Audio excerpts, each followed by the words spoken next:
चलिए तो देखते हैं आज का प्रीवियस क्वेश्चन 39वीं से ज्योग्राफी और सिविक्स से रिलेटेड। तो जो भी हमारे चैनल पर नए उपस्थित हो रहे हैं चैनल को जरूर सब्सक्राइब करें ताकि आपको इसी प्रकार का जो भी है सारे प्रीवियस मिल जाए। इसके पहले हमने हिस्ट्री जो भी है 10 से 12 साल का जो है उससे अधिक ही का होगा, ठीक है।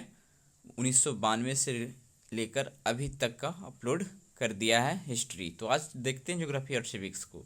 तो आइए देखते हैं। कोयले का सामान्य प्रकार है बिटुमिनस, अर्ध बिटुमिनस, एंथ्रासाइट और कोक। तो कोयले का जो सामान्य प्रकार है वो बिटुमिनस को माना जाता है ना। तो बिटुमिनस एक सामान्य प्रकार का कोयला है जिसमें कार्बन का अंश 70 से 90% तक होता है। आइए देखते हैं सेकेंड क्वेश्चन क्या कह रहा है। मृदा संरक्षण वह प्रक्रम है जिसमें बंधे मृदा उर्वर मृदा में परिवर्तित होती है, मृदा वार्तित होती है, मृदा प्रदन होती है, मृदा को नुकसान से सुरक्षित किया जाता है। तो मृदा संरक्षण वह प्रक्रम है जिसमें मृदा को नुकसान होने से सुरक्षित किया जाता है, वनारोपण इत्यादि माध्यमों के द्वारा मृदा संरक्षण किया जाता है। ऑप्शन डी होगा करेक्ट। आइए नेक्स्ट देखते हैं। टेरारोसा का प्रारूपिक विकास उस भाग में होता है जिसमें चूना पत्थर होता है, साइनाइट होता है, ग्रेनाइट होता है, बलुआ पत्थर होता है। टेरारोसा का प्रारूपिक रूप जो है चूना पत्थर होता है। टेरारोसा का प्रारूपिक विकास चूना पत्थरों वाले भूभागों में होता है। आइए नेक्स्ट देखते हैं। मोना लोआ उदाहरण है सक्रिय ज्वालामुखी का, प्रक्षुब्ध ज्वालामुखी का, निर्वपित ज्वालामुखी का, ज्वालामुखी क्षेत्र में पठार का। तो मोना लोआ जो एक उदाहरण है सक्रिय ज्वालामुखी का है, ठीक है। मोना लोआ एक सक्रिय ज्वालामुखी का उदाहरण जो हवाई द्वीप में लगभग 120 किलोमीटर में विस्तृत है। आइए नेक्स्ट देखते हैं। अवसादी शैलों के लिए निम्नलिखित में से कौन सा वचन सत्य है। ये वैसी शैलें हैं जिनकी संरचना ताप और दाब पे, ठीक है, निर्भर करती है। ये शैलें क्रिस्टलीय हैं, ये शैलें स्तरों में निक्षेपित है। ऑप्शन सी और डी है, ये शैलें जल में नहीं निर्मित हो सकती है। तो अवसादी शैल तो पता है दोस्तों कि ये स्तरों में निक्षेपित है, परत दर परत जमता जाता है। अवसादी शैल वे चट्टानें हैं जिनका जमाव परतों के रूप में होता है तथा जिनमें जीवाश्म अवशेष पाए जाते हैं। इन शैलों में खनिजों का बहुत त्याग होता है। आइए नेक्स्ट देखते हैं। टीन मिलता है पलासल क्षेपों में, कायांतरित शैलों में, अल्पशलिक कागिन्य शैलों में, इन सब में। तो विश्व में प्राप्त होने वाली टीन की 80% मात्रा पलासर निक्षेप से प्राप्त होती है। ये निक्षेप रिवर बेड्स में पाए जाते हैं। अधिकांश पलासर निक्षेप दक्षिण पूर्व एशिया में फैले हुए हैं। तो ऑप्शन ए पलासर निक्षेपों में। आइए नेक्स्ट देखते हैं। शिवालिक शैल समूह के दक्षिण में भावर क्षेत्र उदाहरण है मध्य भूमि स्थिति का, अंतर पर्वतीय स्थिति का, गिरिपाद स्थिति का, अन समुद्री स्थिति का। ऑप्शन सी होगा गिरिपाद स्थिति का। शिवालिक शैल के समूह के दक्षिण में भावर क्षेत्र गिरिपाद स्थिति का जो उदाहरण है यह हिमाचल या हिमालय का सबसे बाहरी या निचला हिस्सा माना जाता है। आइए नेक्स्ट देखते हैं। द्वीपों का समूह लक्षद्वीप है प्रवाल उत्पत्ति का, ज्वालामुखी उत्पत्ति का, मृदा निक्षेप का, उपरोक्त में से कोई नहीं। तो द्वीपों का समूह लक्षद्वीप जो है ये ऑप्शन ए होगा प्रवाल उत्पत्ति का। लक्षद्वीप समूह 36 छोटे छोटे द्वीपों से बना है। ये द्वीप समूह प्रवाल उत्पत्ति का उदाहरण है। इन द्वीपों में केवल 10 द्वीप ही आबाद है, शेष निर्जन है। आइए नेक्स्ट देखते हैं। भारत विस्तृत है, तो चलिए इसका आंसर और डायरेक्ट देखते हैं कि होगा उपरोक्त में से कोई नहीं। आंसर क्या है 8 डिग्री 4 मिनट उत्तर से 37 डिग्री 6 मिनट उत्तरी अक्षांशों तथा 68 डिग्री 7 मिनट पूरब से 97 डिग्री 2 मिनट, यहाँ ये 25 है ना, ठीक है, 25 मिनट पूर्वी देशांतरों के मध्य स्थित है। तो बिहार और भारत से रिलेटेड अक्षांशीय विस्तार देखना होगा। आइए नेक्स्ट देखते हैं। गंगा की जलोढ़ मृदा की गहराई भूमि सतह के नीचे लगभग है कितना है 6000 मीटर तक होती है, 600 मीटर तक होती है, 800 मीटर तक होती है, 100 मीटर तक होती है। तो गंगा की जलोढ़ मृदा की गहराई भूमि के सतह के नीचे जो है ऑप्शन 6000 मीटर तक होती है। गंगा की जलोढ़ मृदा, ठीक है, मृदा की गहराई भूमि की सतह के नीचे लगभग 4000 से 6000 मीटर तक होती है। आइए नेक्स्ट देखते हैं। भारतीय मानसून मौसमी विस्थापन से इंगित है जिसका कारण है स्थल तथा समुद्र का विभेदी तापमान, बी है मध्य एशिया की ठंडी हवा, सी है तापमान की अति एक समानता और डी है उपरोक्त में से कोई नहीं। तो भारतीय मानसून मौसमी विस्थापन से इंगित है जिसका कारण है ऑप्शन ए स्थल तथा समुद्र का विभेदी तापमान। स्थल तथा समुद्र के तापमानों में विभिन्नता के कारण भारतीय मानसून में मौसमी विस्थापन होता है। ऐसा फेरल के नियम के कारण होता है। आइए नेक्स्ट देखते हैं।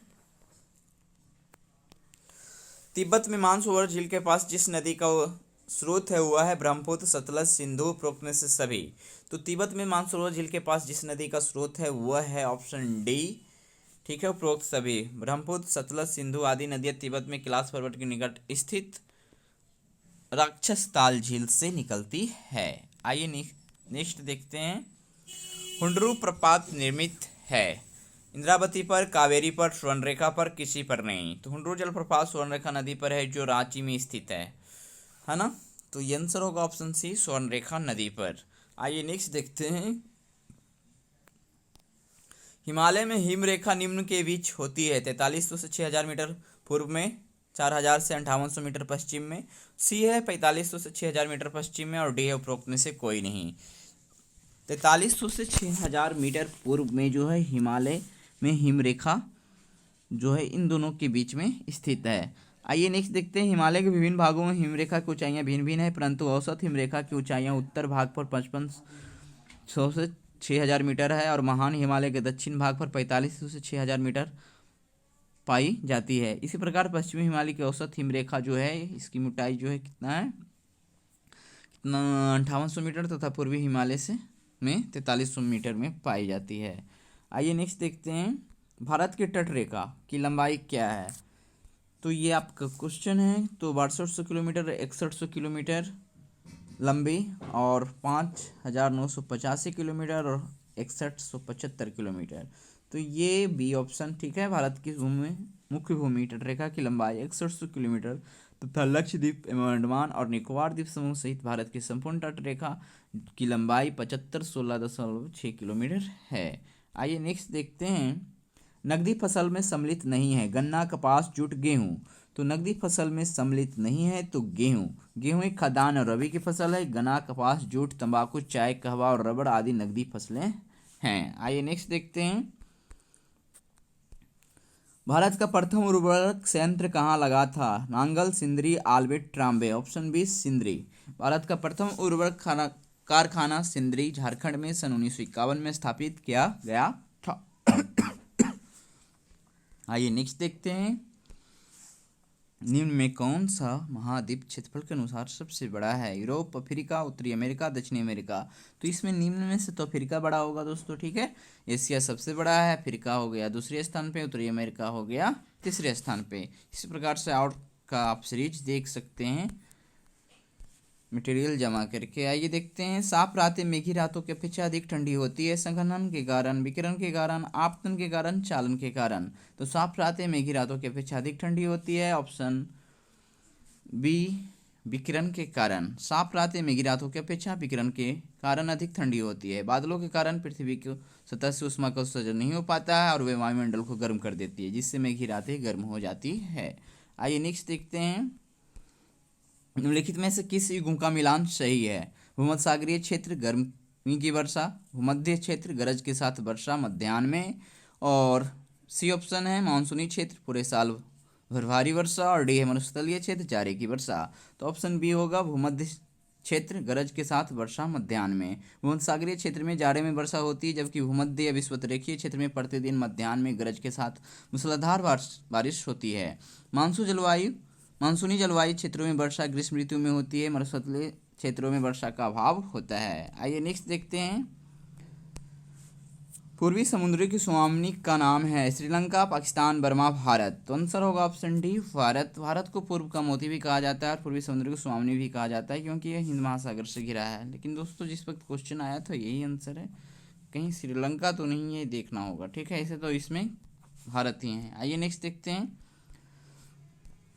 भारतीय संविधान को अपनाया गया था संवैधानिक सभा द्वारा। अब देखते हैं, इसमें दोनों को एक साथ लाते हैं, क्वेश्चन कम इसीलिए। तो आइए सिविक्स देख रहे हैं। भारतीय संविधान को अपनाया गया था संवैधानिक सभा द्वारा, ब्रिटिश संसद द्वारा, गवर्नर जनरल द्वारा, और डी है भारतीय संसद द्वारा, ठीक है, द्वारा। तो भारतीय संविधान को संवैधानिक सभा द्वारा 26 नवंबर 1949 को अंगीकृत किया गया था। तो संवैधानिक सभा द्वारा ऑप्शन ये हो जाएगा। आइए नेक्स्ट देखते हैं। भारत में लौकिक सार्वभौमिकता है क्योंकि संविधान की प्रस्तावना आरंभ होती है प्रजातंत्रीय भारत ये शब्दों में से, प्रजातांत्रीय शब्दों से, जनता के जनतंत्र शब्दों से ये सब में ना कि में है, जनता के लोकतंत्र शब्दों से, हम भारत के लोक शब्दों से। तो ये आंसर हो जाएगा ऑप्शन डी, हम भारत के लोक शब्दों से। भारतीय संविधान को प्रस्तावना हम भारत के लोग, भारत को से आरंभ होती है। आइए नेक्स्ट देखते हैं।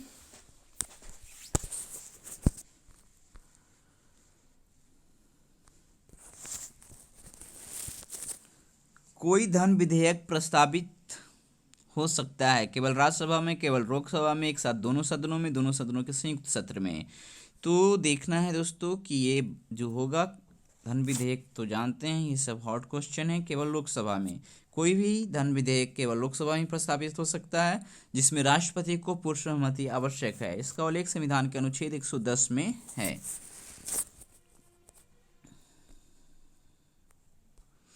भारतीय नागरिकों के मौलिक अधिकारों का वर्णन है। तो ये संविधान के अनुच्छेद 12 से 15, संविधान के अनुच्छेद 13 से 36, संविधान के अनुच्छेद 15 से 39, संविधान के अनुच्छेद 16 से 40। तो ये आंसर होगा ऑप्शन ए, संविधान के अनुच्छेद 12 से, सॉरी ये 35 है, 15 नहीं 35 है। तो संविधान के अनुच्छेद 12 से 35 तक में भारतीय नागरिकों के मूलाधिकारों का वर्णन संविधान के भाग 3 में अनुच्छेद 12 से 35 तक किया गया है। आइए नेक्स्ट देखते हैं। पंचायती राज विषय है केंद्र की सूची पर, संवर्ती सूची पर, राज्य की सूची पर, शेषाधिकार सूची पर। तो ये आंसर होगा ऑप्शन सी, राज्य की सूची पर। तो डिस्क्रिप्शन तो है ही ऊपर है। पंचायती राज का वर्णन 7वीं अनुसूची के राज्य सूची में क्रम संख्या 5 में है। आइए नेक्स्ट देखते हैं।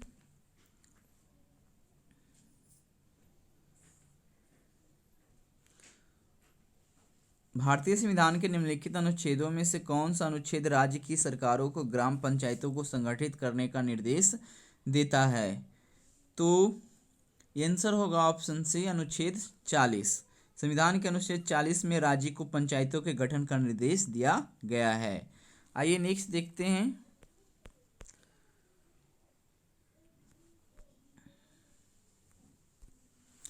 न्यायिक पुनर्विलोकन का अर्थ यह है कि सर्वोच्च न्यायालय,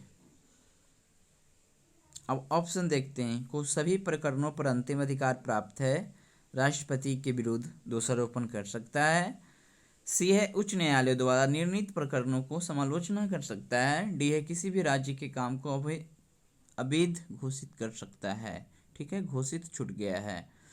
तो आंसर जो है आपका डी तो है ही, किसी भी राज्य के काम को अवैध घोषित कर सकता है।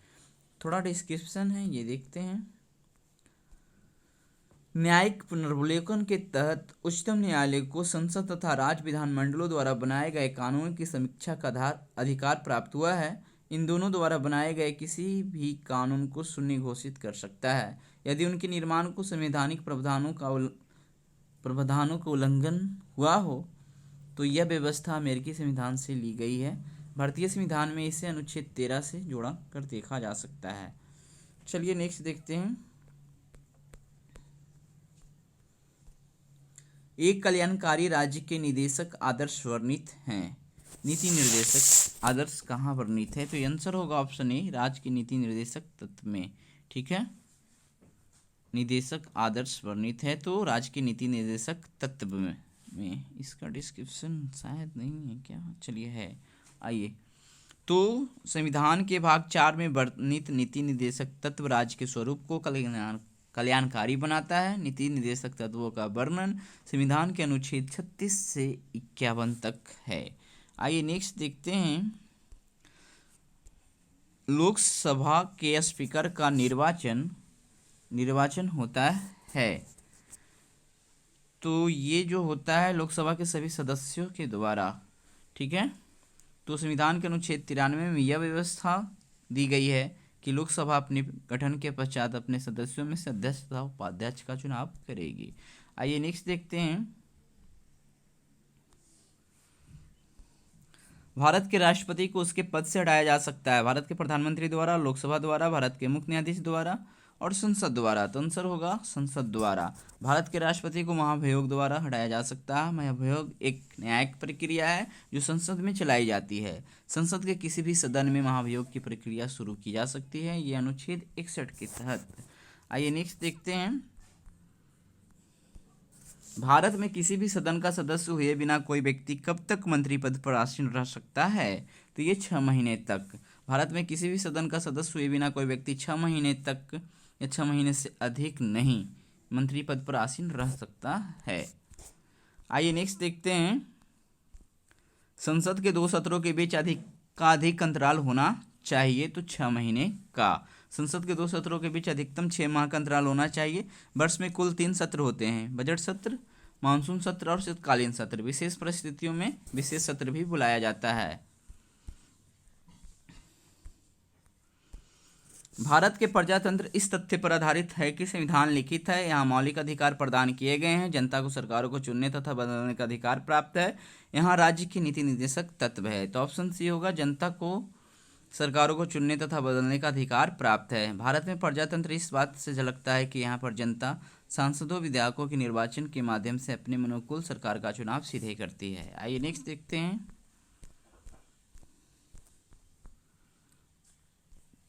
राष्ट्रपति राष्ट्रीय आपात की घोषणा कर सकता है हथियारबंद विद्रोह के आधार पे, बाहरी आक्रमण के आधार पे, युद्ध के आधार पे, ऊपर वर्णित सभी कारणों के आधार पे। तो आंसर होगा ऑप्शन डी, ऊपर वर्णित सभी कारणों के आधार पे। संविधान के अनुच्छेद 352 के अंतर्गत राष्ट्रपति हथियारबंद विद्रोह, बाह्य आक्रमण तथा युद्ध तीनों ही आधारों पर आपातकाल की घोषणा कर सकता है। तो आज की वीडियो में ये हुआ दोस्तों। चलिए फिर 40वीं में मिलते हैं ज्योग्राफी और सिविक्स से रिलेटेड टॉपिक को लेकर। तो आज भर के लिए इतना ही, धन्यवाद।